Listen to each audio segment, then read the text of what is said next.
Olá, estou aqui para continuar o meu trabalho, Economia para Totós. Nós íamos na unidade 3, o desenvolvimento e a utilização dos recursos. Vamos agora para o tópico 3.2.2, o funcionamento da economia e os problemas ecológicos. Externalidades, bens públicos e bens comuns. Vamos começar pelo início. O que é que são externalidades? Externalidades é o impacto das ações de uma pessoa sobre o bem-estar de outras que não participaram na mesma.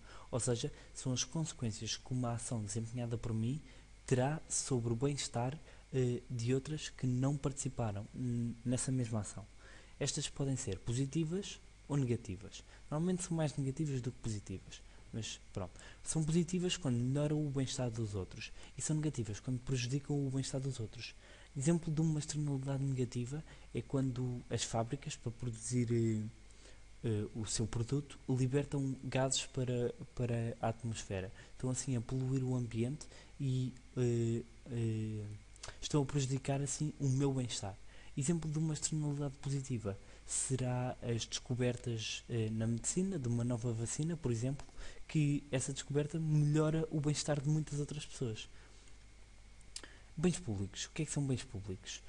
Bens públicos são aqueles que não se podem impedir a ninguém de se usar, podendo ser gozado por várias pessoas. Têm duas características, a não rivalidade e a não excluibilidade.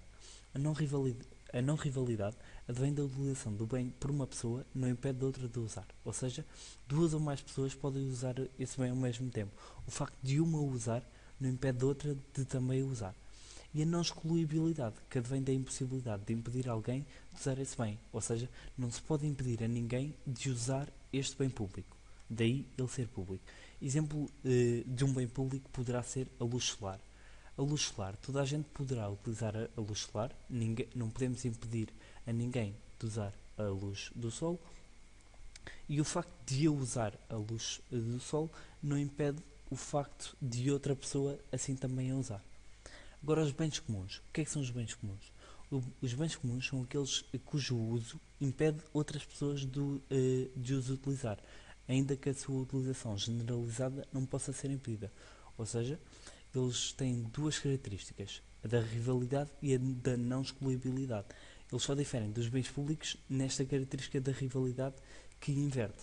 Aqui, o facto de uma pessoa utilizar o bem já impede outra de o usar.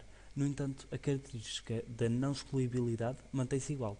Ou seja, é impossível impedir alguém de usar esse bem.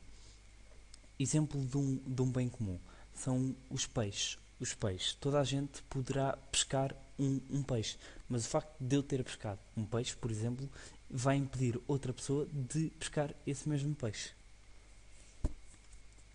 Sendo estes bens assim de livre acesso, ou seja, toda a gente pode desfrutar dos mesmos, por vezes a ação de alguns agentes provoca externalidades negativas. Por vezes abusamos sobre como usamos estes bens e isso faz com que estes bens possam já não estar tão disponíveis para toda a gente, por exemplo.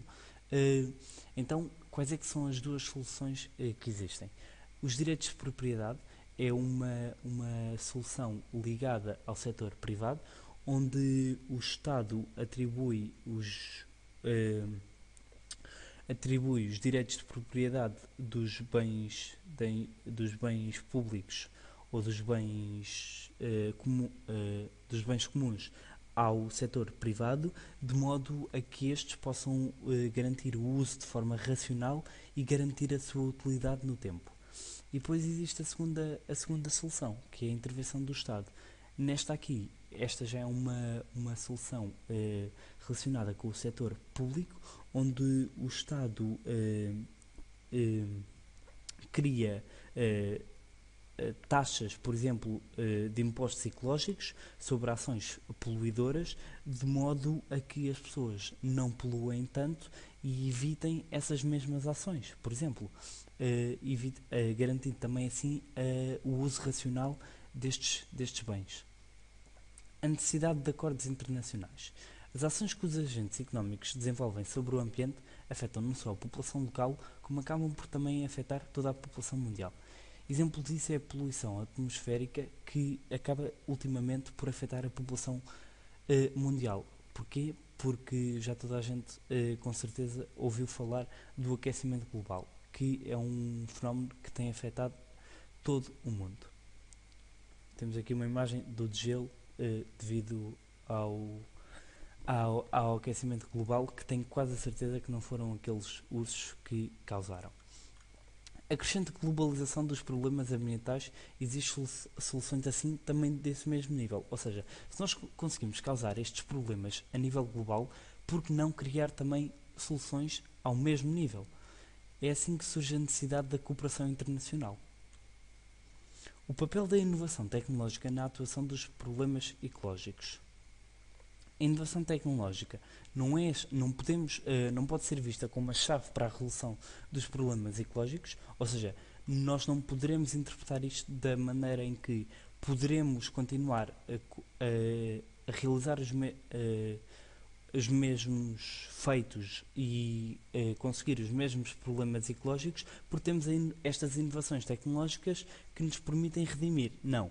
Nós podemos utilizar a inovação tecnológica de modo a ajudar e a ultrapassar alguns destes problemas e solucionar ainda outros. Ou seja, pode-nos ajudar a solucioná-los, mas não é desculpa para continuarmos com estes mesmos problemas ecológicos.